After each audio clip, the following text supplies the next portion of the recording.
नमस्कार। जैसा कि चैनल परिवार के अधिकतर सदस्य जानते हैं कि हमने अपने पिछले वीडियो में ऋषि और मुनि इन दो शब्दों पर चर्चा की थी और तब बहुत से सदस्यों ने कहा था कि एक वीडियो के माध्यम से साधु और संत इन दो शब्दों पर भी बात की जाए। तो आज की वीडियो में हम साधु और संत इन्हीं दो शब्दों पर बात करेंगे।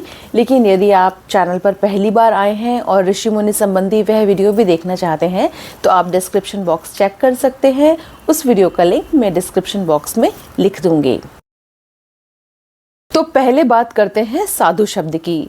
साधु शब्द बना है संस्कृत की साध धातु से। साध धातु में जब उन प्रत्यय लगता है तो बनता है साधु शब्द।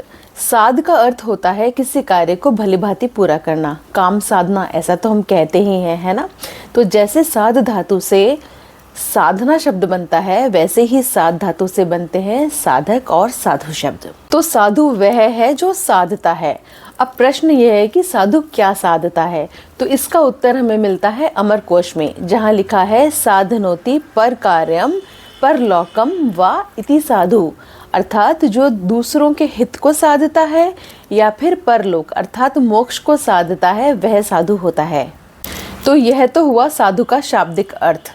लेकिन एक साधु को कैसा होना चाहिए, इसके लक्षण देखते हैं। श्रीमद् भगवत महापुराण में लिखा है तितिक्षवः कारुणिकः सुहृदः सर्वदेहिनां अजातशत्रुवः शान्तः साध्वः साधु भूषणः, अर्थात जो करुणाशील हो, सहनशील हो, सभी देहधारियों का मित्र हो, जिसके शत्रु ना हो, जो शांत प्रवृत्ति का हो, ऐसा व्यक्ति ही साधुओं का भूषण है, अर्थात साधुओं में श्रेष्ठ है। कबीरदास जी ने भी सच्चे साधु की व्याख्या कुछ इस तरह की है।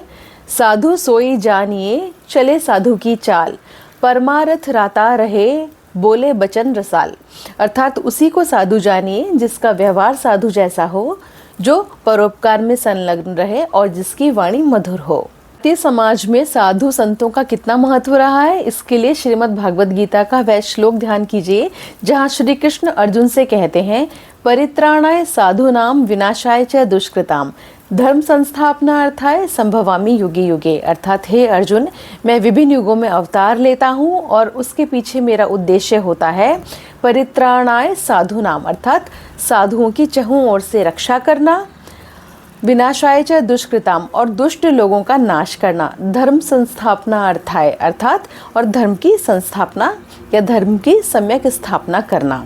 श्लोक से भी हमें पता चलता है कि साधु वह है जो दुष्कृत नहीं है, अर्थात जो दुष्ट नहीं है, बुरे कर्म करने वाला नहीं है, बल्कि सत्कर्म करने वाला है। तो हम कह सकते हैं साधु वह व्यक्ति होता है जो साधना करता है, साधु वह व्यक्ति होता है जो सन्मार्ग पर चलता है और सद्गुणों को धारण करता है। साधु के जो शब्दकोश में अन्य अर्थ मिलते हैं वे साधु के लक्षण माने जा सकते हैं। तो अब बात करते हैं संत शब्द की। वीडियो के अंत में हम साधु और संत दोनों शब्दों को एक बार एक साथ देखेंगे। तो संत शब्द जो है वह मूलतः संस्कृत के सत शब्द से बना है। सत का अर्थ होता है सच में विद्यमान होना या अस्तित्व होना। जैसे सत से और कौन सा शब्द बनता है, सत्ता, तो सत्ता का अर्थ भी होता है किसी का अस्तित्व होना। यह जो सत शब्द है इसके संस्कृत में रूप कुछ यूँ चलते हैं सन संतो संतः, अर्थात संतः जो है वह संस्कृत में एक बहुवचन शब्द है और समूह के लिए प्रयुक्त होता है। तो संतः का अर्थ हुआ अनेक सच्चे लोग जो वास्तव में विद्यमान हैं। अब संत शब्द की एक व्याख्या और है जिसके अनुसार यह संस्कृत के शांत शब्द से बना है। माना जाता है शांत का प्राकृत रूपांतर हुआ शांत और फिर शांत से संत शब्द बना।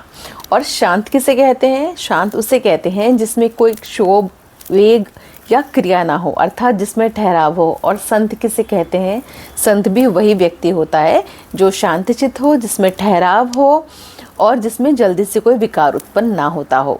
तो यह तो हुई संत शब्द की शाब्दिक व्याख्या। अब हमारे पौराणिक साहित्य में साधु संतों की बहुत महिमा गाई गई है। तो आइए रामचरितमानस में गोस्वामी तुलसीदास ने संतों के बारे में क्या कहा है यह देख लेते हैं। उन्होंने संतों के लक्षण बताए हैं। उन्होंने कहा है संत हृदय नवनीत समाना, नवनीत अर्थात मक्खन। तो उन्होंने कहा है कि संतों का जो हृदय होता है वह मक्खन के समान होता है, बस अंतर इतना है कि मक्खन को तो जब ताप दिया जाता है, अर्थात मक्खन को जब गर्मी दी जाती है, गर्माहट आँच दी जाती है, तब वह पिघलता है, वह खुद के आँच पाने पर पिघलता है। लेकिन जो संत हृदय के लोग होते हैं वो दूसरों का दुख देखकर ही द्रवित हो जाते हैं। इसी तरह कहा गया है, पर उपकार बचन मन काया, संत सहज सुभागु खगराया।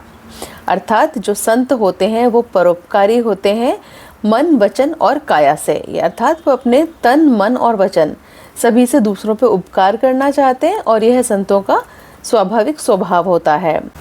अब जिस तरह हमने साधुओं की समाज में आवश्यकता को समझा था, उसी तरह से संतों का समाज में क्या महत्व है यह भी जान लेते हैं।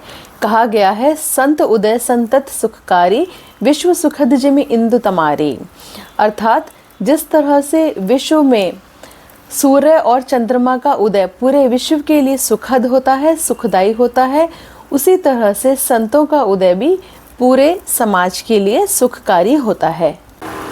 अब यदि हम साधु और संत दोनों शब्दों को एक साथ देखें तो कहा जा सकता है, साधु वह होता है जो परहित या परलोक अर्थात मोक्ष को साधता है, जबकि संत वह होता है जो सत्य अर्थात सत्य का आचरण करता है और शांत प्रवृत्ति का होता है, क्योंकि जो शांत है वही सहज है, जो सहज है वही संत है।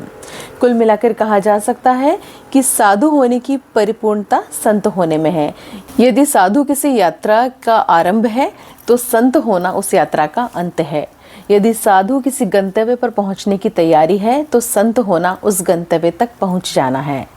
साधु या साधक कोई भी हो सकता है, जबकि संत कोई कोई बन पाता है। तो यह था साधु और संत इन दोनों शब्दों का विश्लेषण।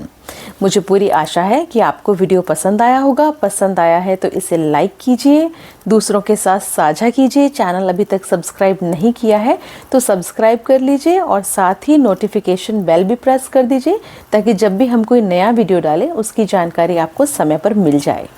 धन्यवाद।